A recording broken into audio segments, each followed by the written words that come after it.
আসসালামু আলাইকুম ওরহমতুল্লাহ। আজ ১৩ই সফর ১৪৪৭ হিজরি, ২৪শে শ্রাবণ ১৪৩২ বঙ্গাব্দ, বর্ষাকাল, ৮ই আগস্ট ২০২৫ ইং শুক্রবার।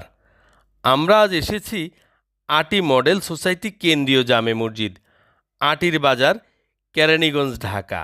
মসজিদটি আটির বাজারের দক্ষিণ পাশে আটি মডেল সোসাইটির ৩ নং রোডে অবস্থিত। মেইন রোডের সাথে দৃষ্টিনন্দন এই মসজিদ ভবন। মসজিদটির বাইরের অংশ সম্পূর্ণভাবে সাদা ধূসর মার্বেল পাথরে আবৃত। একদিকে আধুনিকতার ছাপ রাখে, আবার অন্যদিকে চিরন্তন সৌন্দর্যের অনুভূতি জাগায়।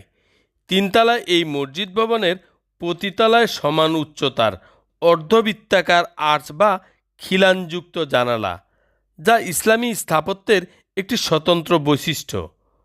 জানালাগুলো কালো কাচের তৈরি, যা ভেতরের পরিবেশকে শীতল রাখে এবং বাইরের আলো নরমভাবে প্রকাশ করায়। প্রধান প্রবেশদ্বারে মার্বেলের দেয়াল ও কাঠের নকশা করা দরজা মসজিদটিকে এক রাজকীয় আবেদন দিয়েছে। মেঝেতে বিছানো লাল রঙের নরম কার্পেটের উপর সোনালি ও গাঢ় নীল নকশা, যা মুসল্লিদের নামাজের জন্য স্পষ্ট সারিবদ্ধ স্থান নির্দেশ করে। ভেতরে মার্বেলের পিলারগুলো গাঢ় সবুজ ব্র্যান্ডিং, যা সবুজ ধূসর পাথরের সাথে মিলিয়ে এক ধরনের পরিশীলিত বৈপরীত্য তৈরি করেছে। দেয়াল এবং জানালার চারপাশে সূক্ষ্ম জ্যামিতিক নকশা, যা ইসলামী শিল্পকলার ঐতিহ্যের প্রতিফলন। মিম্বারটি কাঠ দ্বারা নিখুঁতভাবে তৈরি করা, যা সোনালি আভা ছড়ায়। সামনের দেয়ালে রয়েছে ডিজিটাল নামাজের সময়সূচি, যা আধুনিক সুবিধার দিক তুলে ধরে।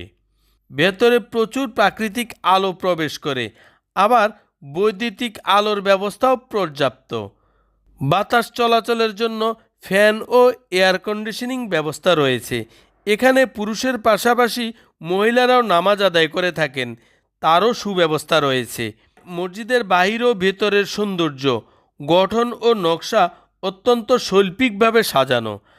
আশেপাশে রয়েছে সবুজ গাছপালা, যা পরিবেশকে শান্ত ও প্রশান্ত করে তুলেছে।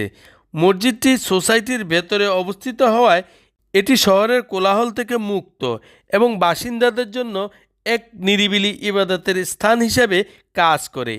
এটি স্থানীয় মুসলিম সম্প্রদায়ের একতার প্রতীক।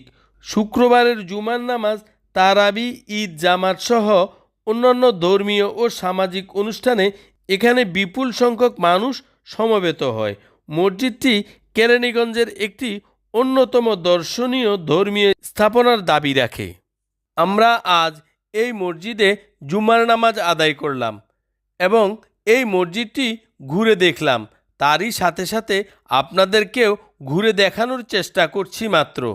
আমাকে উৎসাহী রাখতে ও আপনাদের সুবিধার্থে আমি প্রতি শুক্রবার আপনাদেরকে একটি মসজিদের পরিচয় করিয়ে দিয়ে আসছি।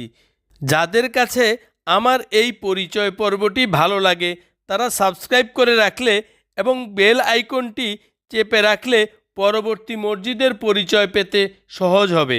আর যারা সাবস্ক্রাইব করে রেখেছেন তাদেরকে অসংখ্য ধন্যবাদ। আসসালামু আলাইকুম ওয়া রাহমাতুল্লাহ।